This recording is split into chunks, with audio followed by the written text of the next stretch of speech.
도널드 트럼프 후보가 4년 만에 재집권에 성공을 했습니다. 미국 유권자들의 표심을 통해 나타난 대선 승리 요인은 무엇이었는지 살펴보겠습니다. 네, 트럼프 재집권이 우리나라의 외교, 안보, 경제 분야에 미칠 영향과 또 북미 관계, 그리고 우크라이나전과 중동 정세까지 짚어보겠습니다. 네. 박상규 정치평론가 나오셨습니다. 어서 오십시오. 안녕하세요. 네, 늦은 시간 감사합니다. 네. 일각에서는요, 트럼프의 선거인단이 300명을 넘을 수도 있다는 예상까지 나오고 있는데 평론가께서는 일단 이번 대선 이렇게 좀 한쪽으로 기울 거라고 예상을 좀 하셨습니까? 저도 전혀 못했죠. 그런데 이제 여론조사가 이번에 정말 맞지 않았어요. 네. 맞아요. 뭐 한쪽에서 4승 2무 1패다 그랬는데 전혀 또 그 반대로, 그러니까 주어가 해리스가 아니라 트럼프로 또 4승 2무 1패가 같은 날 나오기도 하고. 맞아요. 이코노미스트 같은 경우에는 하루마다 트럼프 해리스, 해리스 트럼프 이렇게 바뀌면서 이제 왔고 여론조사가 완전히 빗나갔습니다. 맞아요. 저는 이제 이 방송을 보면서 처음에는 우편 투표가 먼저 개봉이 됐거든요. 네. 그래서 펜실베이니아 같은 경우에도 해리스 후보가 좀 6대3 정도로 처음에 앞서 나갔어요. 그래서 앞서 나왔었죠. 예, 여론조사로 이렇게 가는 거 아닌가 했는데 이 개표 40%를 넘기면서 반전이 일어났습니다. 네. 그래서 이게 뒤집히는데 좀채로 이게 꺾이질 않는 거예요. 펜실베이니아가. 여러분도 아시다시피 펜실베이니아가 이제 대선 승부처 중에 승부처였지 않습니까? 맞습니다. 그런데 이게 한번 뒤집히고 나서 계속 갔거든요. 펜실베이니아를 잃으면 이번 대선을 잃는다는 전망이 있었고 또 이제 5대5 근처에 이른바 러스트벨트, 특히 그 미시건이 또 넘어가서 처음부터 미시건과 펜실베이니아가 트럼프에게 장악되는 느낌으로 가면서 네. 저는 그때부터 좀 이상했어요. 우리 시간으로 이제 오전 상황부터 이렇게 되면 전체 판이 달라지지 않느냐. 그러면서 이제 나중에 이른바 그 민주당의 블루월, 그러니까 5대5에 이렇게 걸쳐 있는 파란 장벽이 빨간 물결에 완전히 잠식을 당하는 그런 네. 시기 돼서 이게 돌아오지를 않았어요. 위스콘신 같은 경우에는 엎치락 뒤치락 하다가 한번 바뀐 뒤에 계속 또 빨간 상태로 머물러 있고 이러면서 이게 전반적으로 지도를 보시면 알지만 모든 곳이 붉게 문들어 가지고 캘리포니아 서부 해안 일대만 빼고 그다음에 동부 그 미국의 발상지인 그 동부 일부 작은 주들, 네. 코네티컷, 메인, 뉴햄프셔 얼마 안 되거든요. 맞아요. 이런 곳을 빼고는 여러분도 보시다시피 지금도 지금 뻘겋습니다. 예. 이런 식이 됐기 때문에 일찌감치 결정이 났다 이렇게 보시면 돼요. 승패가 이렇게 빨리 갈린 배경 어떻게 좀 분석하셨어요? 미국민들의 선택이 이번 대선의 이슈를 경제, 그중에서도 이 물가 문제에 집중하지 않았느냐. CNN이 여론조사를 했습니다. 그때 이제 출구조사에서 제가 가장 주목되는 부분, 다른 뭐 전문가들도 그런 지적을 합니다만 58% 이상이 이번 선거는 바이든 정부에 대한 평가다. 이런 그 결론을 내렸어요. 그러니까 예. 바이든 정부의 특히 물가, 경제 정책에 실망했기 때문에 이번에는 다른 선택을 하겠다고 했는데 그 결과적으로 58%까지는 아니지만 전국 투표율, 이 영어로는 파퓰러 보트라 그러잖아요. 물론 미국은 이제 선거인단으로만 따지기 때문에 승패는 예. 하지만 전국 단위 투표율을 2016년에 1기 때 트럼프가 당시에 힐러리 후보보다 뒤졌거든요. 예. 그랬었죠. 그래서 집권하면서도 찜찜했었어요. 근데 이번에는 아시다시피 51%를 점함으로써 전국 단위 선거 투표에서도 이겼고 지금 말씀하신 대로 지금 305명까지 갈 거라고 합니다. 이 정도면 압승이거든요. 맞아요. 그러니까 선거인단도 압승. 이렇게 되다 보니까 트럼프 2기는 정말 강력하게 지금 시작하지 않느냐. 더군다나 지금 상원이 52명을 장악하면서 맞습니다. 상원을 장악했고요. 하원도 지금 엎치락 뒤치락 하는데 이게 이제 만약에 공화당 우위로 끝나면 백악관, 상하 양원을 모두 장악하는 그야말로 무소불위의 공화당 시대가 시작되지 않느냐 이런 전망까지 나오고 있습니다. 네, 그렇군요. 미국인들의 선택은 경제 라는 이슈에 그렇죠. 좀 네. 포커스가 맞춰졌습니다. 아무래도 트럼프 후보의 메시지가 굉장히 좀 선명했기 때문에 이런 부분에 좀 우위를 점하지 않았나라는 생각이 드는데요. 여론조사 이야기 조금만 더 해보면요. 사실 선거 막바지까지 말씀하신 것처럼 엎치락 뒤치락하면서 초박빙의 결과가 좀 점쳐지고 있었고 심지어 개표 직전에는 해리스 후보의 우세다 이렇게 좀 발표가 되기도 했는데 이렇게 뚜껑을 열어봤을 때 트럼프 전 대통령이 압도적인 승리를 했다. 사전 여론조사가 실패했던 이유는 어떻게 분석을 하시나요? 사전 여론조사에서는 우위가 많이 나왔죠. 네. 그래서 이제 많은 여론조사 기관이 바로 당일날 나온 여론조사에서도 해리스가 신승할 거다, 이기긴 이길 거다 이랬거든요. 그런데 이게 이제 이렇게 완전히 뒤집힌 이유는 일단 지지자들을 투표장으로 끌어내는데 트럼프는 성공했고 그 반면에 해리스, 그러니까 민주당 지지자들이 투표장에 생각만큼 안 갔어요. 네. 그렇게 된 게 가장 큰 원인이다. 이른바 그 히든 해리스들이 안 갔다. 히든 해리스도 안 갔고 전통적인 그 민주당 지지층, 특히 흑인과 라틴계, 그러니까 이 히스패닉들이 네. 이번에 그 과거 바이든 때보다도 훨씬 덜 지지했습니다. 네. 그랬군요. 이 원인이 겹쳐서는 도저히 해리스가 이길 데가 없었다는 예. 표현이 좀 적당하고요. 그 두 가지 이슈였지 않습니까? 아까 경제 말씀드렸고 네. 해리스는 이른바 그 낙태권, 예. 그러니까 영어로는 뭐 리프로덕티브한 그 라이트를 지키기 위해서, 그러니까 그 부분에서 줄리아 로버츠까지 내세워가지고 화장실 쪽지 있잖아요. 여성들끼리 눈 네. 맞추면서 그런 광고가 있었죠. 웃으면서. 근데 예. 그게 그랬었죠. 어느 이슈가 좀 더 많이, 그러니까 특히 백인 여성들까지도 낙태권 때문에 해리스를 지지해주지 않겠느냐라는 전망이 해리스 캠프는 물론이고 여론조사 전문가들도 예상을 했는데 이건 별로 위력을 발휘 못한 걸로 나와요. 10개 주에서 낙태권 찬반 투표까지 같이 했기 때문에 이건 뭐 이 이슈가 좀 더 앞설 거다. 역시 민생이었고요. 예. 물가, 아까 말씀드린 경제, 여기에 대해서 4년간의 바이든 행정부에 대해서 미국 유권자들이 냉정한 심판을 내렸다. 예. 그래서 이번 선거는 경제 이슈가 낙태권 이슈를 그 완전히 뒤덮은 선거라고밖에 볼 수 없지 않느냐. 어떤 전문가에 따르면 뭐 경제 성과는 해리스한테 유리하다 이런 얘기가 있었는데 그게 전혀 아니었군요. 보시면 알지만 지금 증시가 또 환율이 이 대선 전부터 꾸준히 트럼프의 승리를 예측을 했었어요. 네. 이번에 보시면 여론조사 기관들은 많이 틀렸습니다. 이번에 뭐 미국 여론조사 기관들 이런 결과라면은 앞으로 이제 장사하기 힘들 정도로 신뢰도가 무너졌고 맞아요. 주목해서 보셔야 될 게 도박 사이트예요. 그래서 세상에 정확한 게 돈이구나. 그러니까 돈을 걸고 배팅을 하는 사이트는 일제히 트럼프의 압도적 승리를 예측을 했습니다. 결과적으로 돈이 걸린 승부에서의 도박 사이트, 이게 처음에는 우습게 봤잖아요. 그 유력한 뭐 대학이니 언론사들이 하는 이 여론조사가 더 나은 거지. 그 갬블러들이 하는 여론 그 추측이 맞겠느냐? 예. 결과가 완전히 지금 그 도박 사이트가 지금 만세를 부르고 있습니다. 네. 자, 이런 결과를 볼 때 우리나라는 뭐 선거에서 도박 사이트들을 쓰지 않습니다만 앞으로는 그 비공식적인 도박 사이트의 결과도 주목해봐야 되지 않느냐. 좀 약간 좀 그래야겠네요. 그런 생각도 해봤어요. 네, 맞아요. 트럼프 대통령 당선 소감.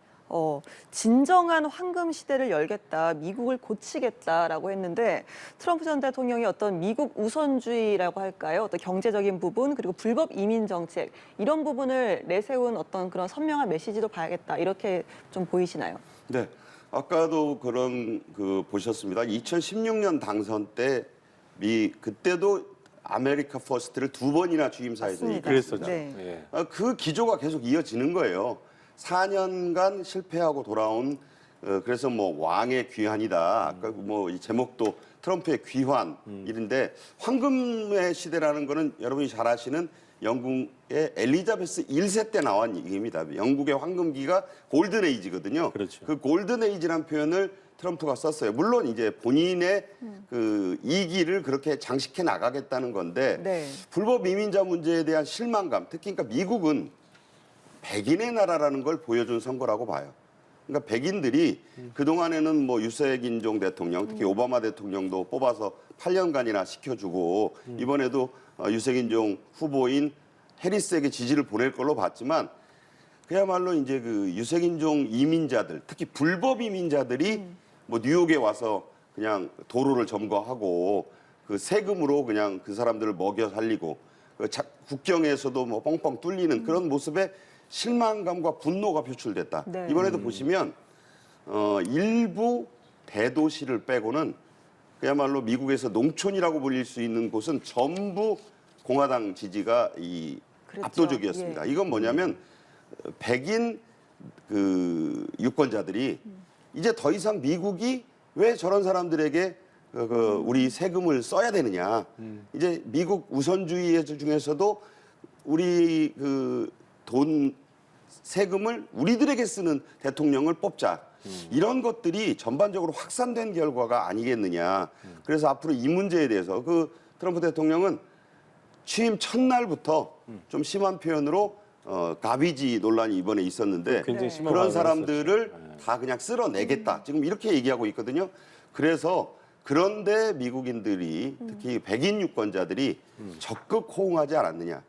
그런 생각이 듭니다. 보면은 그 러스트벨트도 그렇고 사실 그 7개 경합주 같은 경우에는 2016년 같은 경우도 그렇고 2020년도 그렇고 되는 분들이 한 개 정도 주 정도를 빼놓고는 다 가져갔었는데 이번 같은 경우는 뭐 빠짐없이 아직까지 물론 확정되지 않은 곳이 있긴 합니다만 7개를 트럼프 후보가 다 가져가는 수 있는 걸로 나오고 있어서 그렇죠. 이 부분은 어떻게 저희가 해석을 하겠습니까? 그러니까 이제 이게 그러니까 여론조사 기관이 그 엎치락뒤치락이라고 한 것이 결과적으로 전혀 안 맞은 거예요. 그러니까 펜실베니아와 미시건이 넘어가면 저것을 잃고는 해리스가 도저히 이길 수 없다고 했거든요. 그래서 그 정도는 잃더라도 저는 위스콘신이나 미시건. 노스캐롤라이나 정도는 이길 수 있다. 그리고 선거인단 10명이 걸린 애리조나에서는 상당 부분 또 그 개표 중반 이후까지도 해리스가 좀 그 위에 서기도 했어요. 네.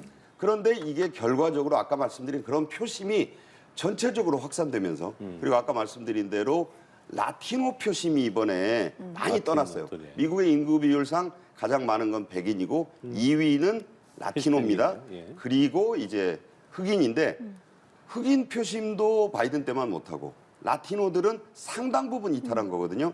텍사스가 아예 처음부터 엄청난 격차로 다 쏠린 거. 플로리다 같은 경우. 이게 이제 그 큐바부터 시작하는 중남미 라티노들이 많은 지역 아닙니까?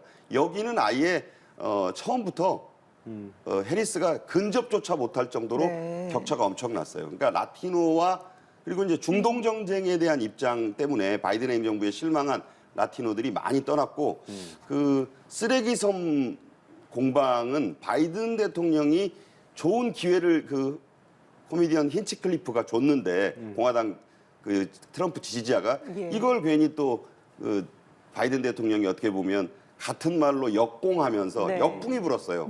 그래서 그걸 상쇄되면서 그 프레토리코 유권자가 한 40만이 넘는다는 펜실베니아에서 아무런 도움이 되지 않은 것으로 예. 나왔기 때문에 그야말로 백인들의 분노, 흑인과 라티노들의 이반 이 두 가지가 결합되면서 해리스가 이길 데가 없었다 이렇게 네. 봅니다. 해리스 본- 부통령은 예. 아직 침묵 중이거든요. 아무래도 일찌감치 대선 준비를 했던 트럼프에 비해서 해리스의 시간은 좀 부족했겠죠, 아무래도.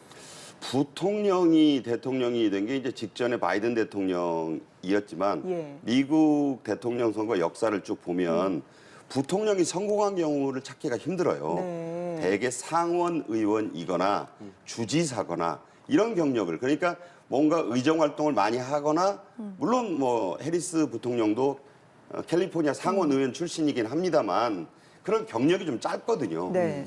그러다 보니까 이제 해리스가 상대적인 인지도 4년간 미국 대통령을 했었고 젊었을 때는 또 MC로 어프렌티스 여러분 아시는 You Are Fired 이번에도 네. 많이 써먹었잖아요. 인지도 면에서 상대가 안 됐어요. 그리고 해리스가 결정적으로 저는 어떤 대목을 좀 문제 있었다고 봤냐면 전임 정부 물론 자기에게 후보를 양보한 바이든 현 대통령을 비판할 수는 없었겠지만 차별화는 못했어요.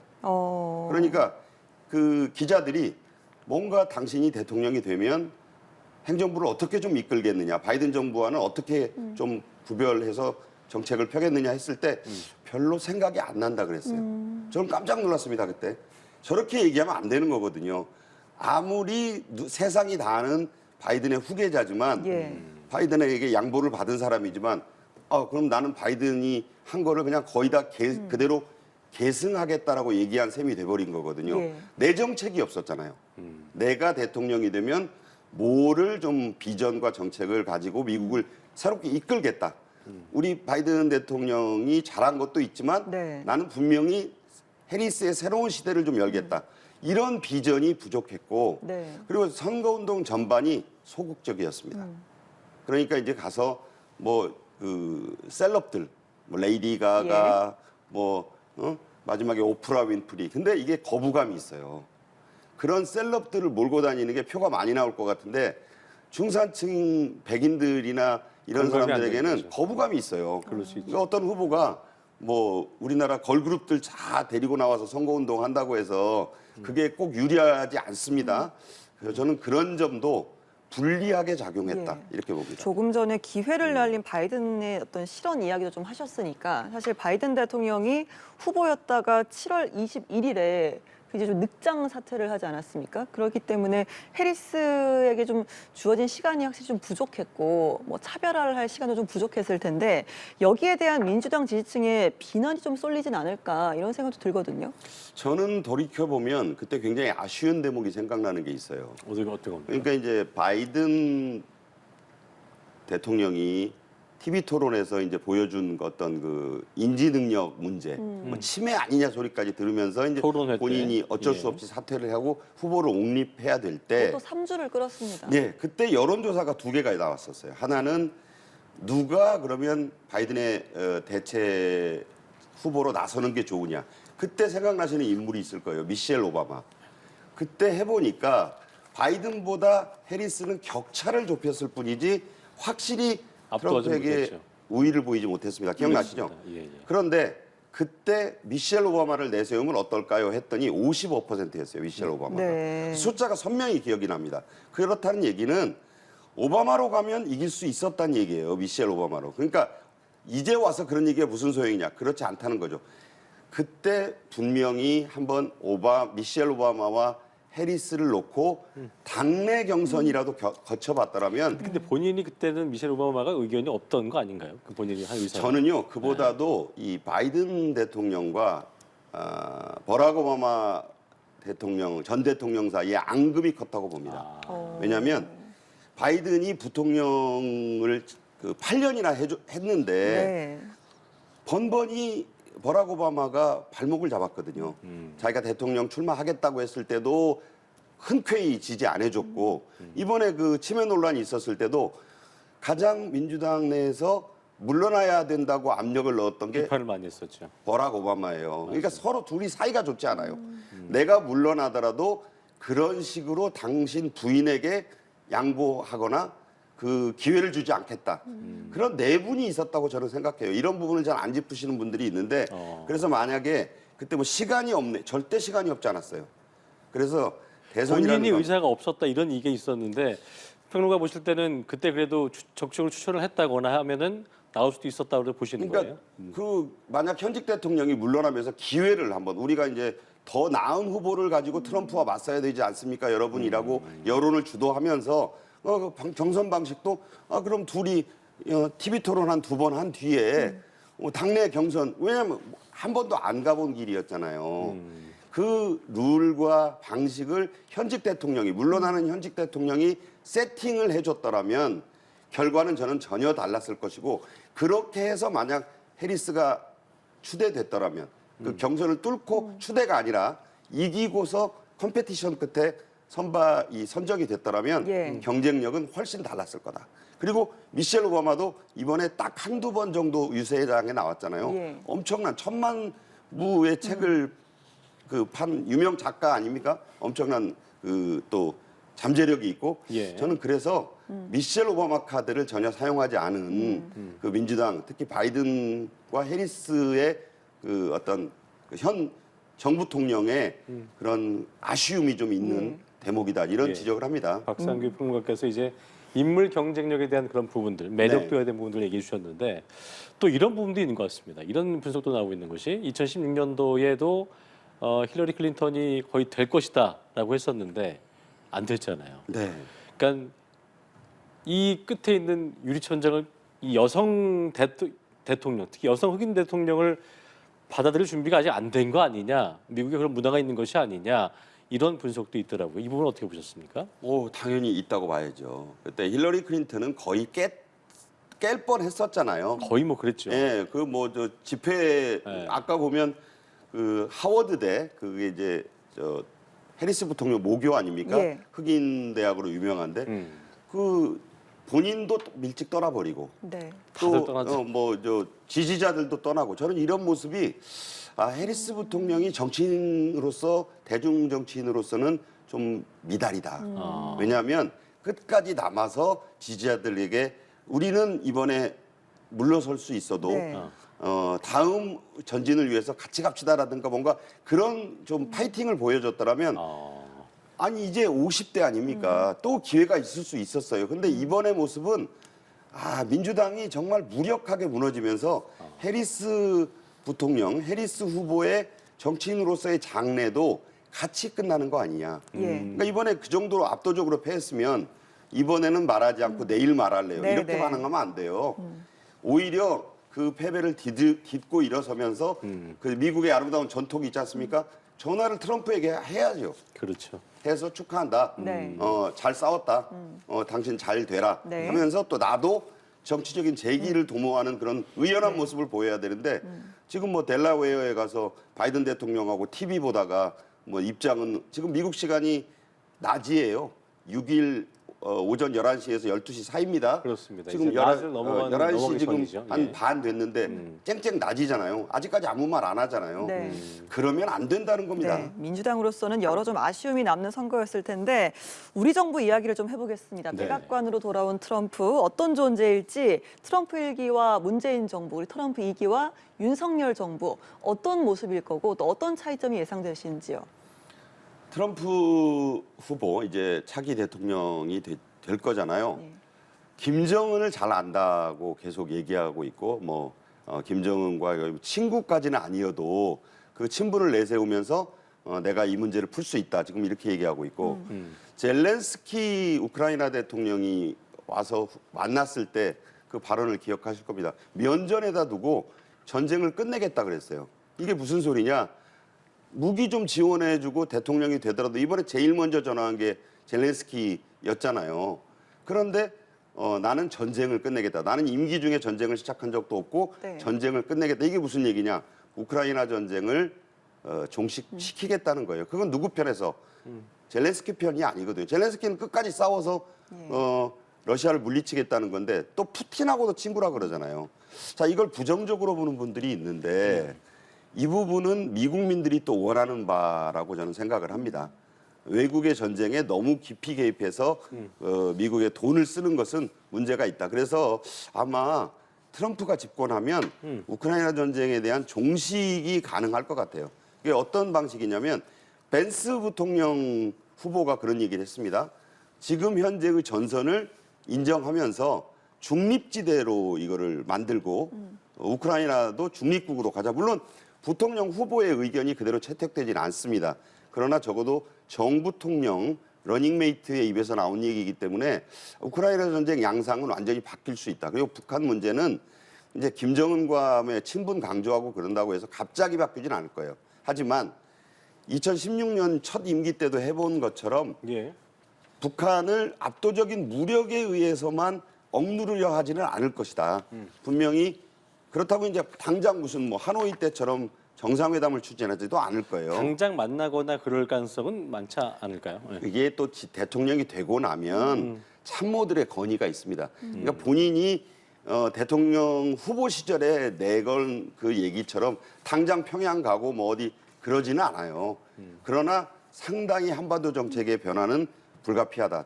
특히 방위비 분담 문제. 바이든 행정부하고 지금 우리 정부가 이미 사인을 해놨잖아요. 5년짜리 해놨잖아요. 2026년. 근데 이건 네. 얼마든지 현재 압박이 있다면 대통령이 바뀔 수 있는 것. 다시 하자고 하면 우리로서도 곤혹스러운 입장이 되거든요. 그렇죠. 그래서 이 문제도 참 우리에게는 큰 과제, 숙제가 됐다 이런 말씀을 드립니다. 알겠습니다. 재집권에 성공한 트럼프 전 대통령 미국 대선 이야기 박상규 정치평론가와 함께 이야기 나눠봤습니다. 네, 말씀 고맙습니다. 고맙습니다.